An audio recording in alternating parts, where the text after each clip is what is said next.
داسې خلک په هر زمانه کې موجود دي چې هغه به خلک د قرآن او سنت نه لرې کوي. ګورې دا به وي ښه اصل فساد کوونکي خپلو د کور زنانو ته دا درخواست کومه، کور زنانو ته چې هر چا نه څوک قرآن نه وایي، دا څه د منطق کتاب نه دی، دا د صرف و نحوي کتاب نه دی، هغه هم سړی د صحیح مستند عالم نه وایي، صحیح سړي نه وایي.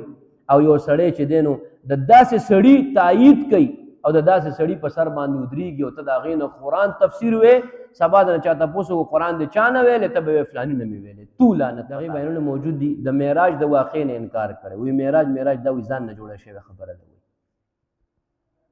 معراج ځکه په قرآن کې به دوه ځای کې دی، یو په سورې بني اسرائیل شروع کې سبحان الذي اسرا بعبده او بل په سورې نجم کې دی. دوه ځای کې قرآن کې دی او د ویلې چې نشته دی.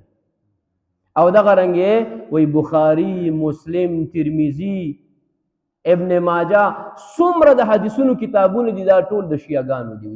یو حدیث د هغې د خولې نه ما واورېد او ډېر زیات تعجب کې لاړم. لکه بعضې سړی یو تحقیق کوي خو د تحقیق په لاره باندې چې دی نو غلط لارې ته روان شي خو پوه نه که نه غلط کار کوي خو پوه نه نو زه خیر دی هغه غلط کار کوي لګیا دی خو په ناپوهۍ کې کوي لګیا دی. یو حدیث ذکر کړو چې نساؤکم حرث لکم فأتوا حرثکم انا شئتم. په بخاري شریف کې دا تفسیر دی، کتاب التفسیر، په هغې کې دا آیات دی. الله تعالی فرمایي چې دا ښځې ستاسو پټی دی، تاسو خپل پټي ته راځئ چې څنګه خوښه وي، خو پټی دی نو دانې دپاره به راځئ، تخم دپاره چولو دپاره به راځئ. ټیک شو که نه؟ پټي ته به راځئ په هغه لاره چې په کوم کې څه کېږي جي تخم کېږي، دانه کېږي، پکې میوه پکې کېږي. نو کور والا ته به راځئ په هغه لاره چې اولاد پکې کېږي. د بلې لارې خو منع شوه که نه؟ نو دی څه وایي هلته امام بخاري یو روایت لاندې لیکلی دی چې نزلت فی ادبارهن. حضرت عبدالله ابن عمر نه چا تپوس وکړو چې دا څه باره کې نازل دی؟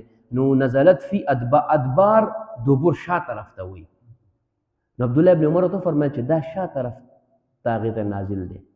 اوس د عبدالله ابن عمر څه معنی ده؟ امام بخاري په خپله مخکې لیکلی دی او دی مخکې نه ځي. مفتي شاګرد څه کوي؟ مخکې نه ځي او څه وایي نزلت فی ادبارهن. وی عبدالله ابن عمر فرمایي چې دا هغه لارې طرف ته اشاره ده چې هغې کې تخم نه کېږي.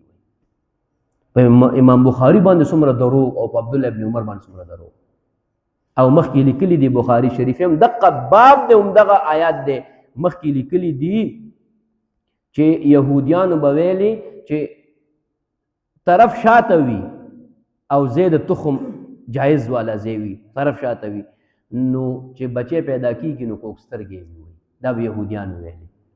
نو عبدالله ابن عمر ته وفرمیل چې دا دروغ وایي د هغه که طرف شاته وي بچي بیا به هم ټیک کېږي. وایي لکه الله ته کیف شئتم انا شئتم کیف شئتم، څنګه چې راځې خو لاره د تخم خو به یو وي که نه. نو د هغې اشاره دا ده که یو سړی هغه طرف نه راځي خو لاره صحیح طرف ته راځي، غلط لارې طرف ته نه راځي. عبدالله ابن عمر او د امام بخاري مقصد دا دی، خو دا د امام بخاري اعتماد ختم کولو دپاره دا خبره یې کړې ده چې خلک وایي دا وګوره امام بخاري دومره غلط حدیث راوړی دی. نو دا دې خبرې دا سوچ وکړئ. نو اوس داسې خلک مونږ ته قرآن ناست، زمونږ قرآن ته داسې خلک ناست دي، مونږ خو خفه کېږو که نه؟ مونږ خو د خپلو خویندو، د خپلو میندو، د خپلو وروڼو، د خپل زنانو د نارینو عقیده بچ کوو چې د دې خلکو عقاید بچ شي. داسې شرپسند خلک نه پیژني نه.